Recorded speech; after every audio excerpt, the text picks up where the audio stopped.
Shalom, saudara-saudari yang terkasih dalam Tuhan kita Yesus Kristus. Pada hari ini saya akan menyampaikan katekesis singkat yang berbicara mengenai makna Trihari Suci.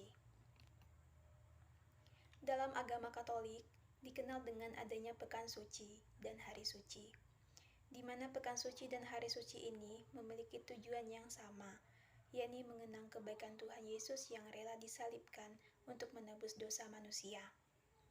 Pekan Suci sendiri merupakan pekan yang berawal dari hari Minggu Palma. Sementara itu, Hari Suci umat Katolik dikenal dengan Trihari Suci, yakni yang terbagi menjadi Kamis Putih, Jumat Agung, dan ditutup dengan Paskah. Trihari Suci biasa juga dikenal dengan Triduum. Pekan Suci. Pekan Suci adalah salah satu cara umat Katolik dalam mengingat kembali yang telah dialami Tuhan Yesus selama di dunia.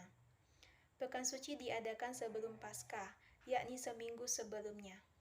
Di Pekan Suci ini, umat Katolik mengenang kebahagiaan Tuhan Yesus semasa di Yerusalem. Selain itu, juga akan direfleksikan mengenai bagaimana Tuhan Yesus ditangkap, disalibkan, meninggal, hingga akhirnya dia dikuburkan. Minggu Palma.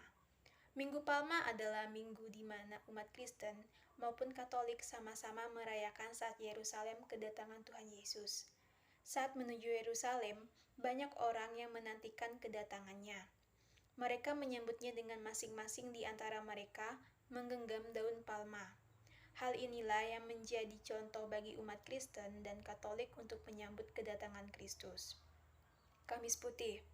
Kamis Putih adalah salah satu cara perayaan umat Katolik. Perayaan ini dimaksudkan untuk mengenang perjamuan kudus yang dilakukan Kristus bersama ke-12 muridnya.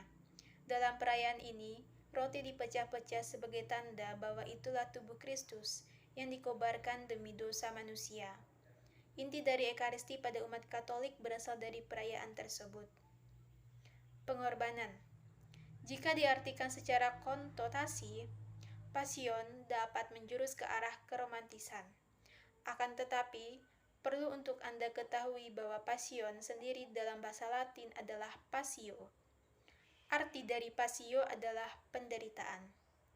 Inilah yang dialami oleh Kristus semasa di dunia. Sewaktu di dunia, dia merasakan penyiksaan yang sangat keji yang harus ditahannya demi keutuhan hubungan Allah dan manusia. Jumat Agung. Jumat Agung adalah perayaan umat Kristen dan Katolik. Perayaan ini dimaksudkan untuk mengenang kematian Kristus mulai disalibkan hingga dia wafat. Saat menjalani penyaliban, Kristus memang sangat berserah kepada Bapa. Hal inilah yang menjadi layak untuk Anda tiru semasa hidup di dunia ini.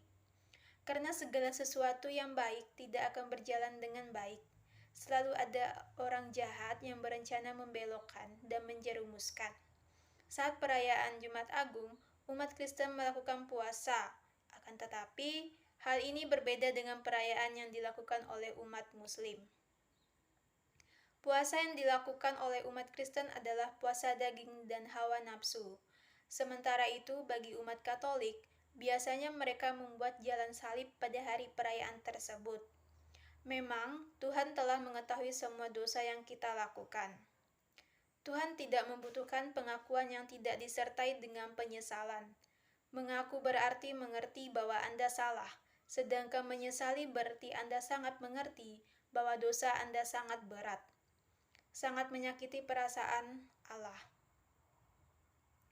Oleh sebab itulah, inilah momen di mana Anda dapat meminta maaf kepada Allah, berjanji, merencanakan dan melakukan kebaikan, yakni berubah menjadi lebih baik, meninggalkan dosa yang telah lama Anda lakukan. Pasya. Pasya adalah sebuah kata yang berasal dari bahasa Yunani. Dalam pengertiannya, Apasya sendiri berarti Hari Raya orang Yahudi. Kita semua tahu bahwa Yahudi, Kristen, dan Katolik tidaklah mutlak sama. Mereka berbeda, akan tetapi umat Katolik dan Kristen melakukan modifikasi pada istilah tersebut. Mereka menyebutnya dengan Paskah. Akan tetapi tidak semua umat Kristen menyebutnya dengan Paskah, melainkan ada juga yang masih menyebutnya dengan kata Pasya. Hal ini terjadi pada pemeluk agama Kristen Ortodok dan sebagian warga Kristen di beberapa negara yang memiliki bahasa utama yaitu bahasa Inggris. Paskah. Paskah adalah perayaan umat Kristen dan Katolik yang tidak kalah pentingnya dengan perayaan kelahiran Yesus Kristus. Jika dalam perayaan kelahiran Tuhan Yesus, umat Kristen dan Katolik diberikan suatu kabar baik bahwa Juru Selamat telah lahir. Dan itu menandakan bahwa mereka tidak perlu khawatir semasa hidup di dunia.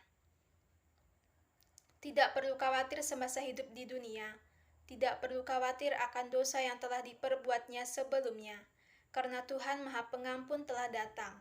Akan tetapi bukan berarti jika dosa telah diampuni, Anda bisa berbuat dosa lagi.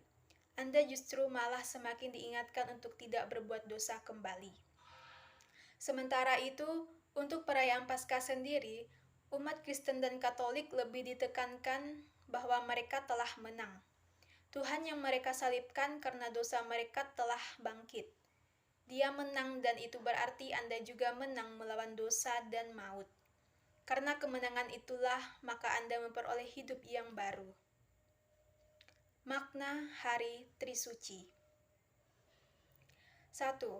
Dalam Pekan Suci ini juga, umat Katolik merefleksikan bagaimana pengkhianatan yang dilakukan oleh Yudas, salah seorang muridnya, perjamuan kudus yang dilakukannya bersama dengan ke-12 muridnya. Kedua, hidup yang kembali suci seperti lahir kembali menjadi seorang bayi yang polos dan putih hatinya. Segala dosa baik yang disengaja maupun yang tidak telah diampuni. Ketiga, di Jumat Agung ini juga umat Kristen dan Katolik memiliki kesempatan untuk mengakui serta menyesali semua dosa yang pernah diperbuatnya. Yang keempat, Tuhan menginginkan kejujuran setelah sekian lama kita menyangkalnya. Berbuat dosa berarti menyangkal Tuhan karena dosa mencoreng wajah Allah. Sekian katekesis singkat pada hari ini, saya ucapkan banyak terima kasih.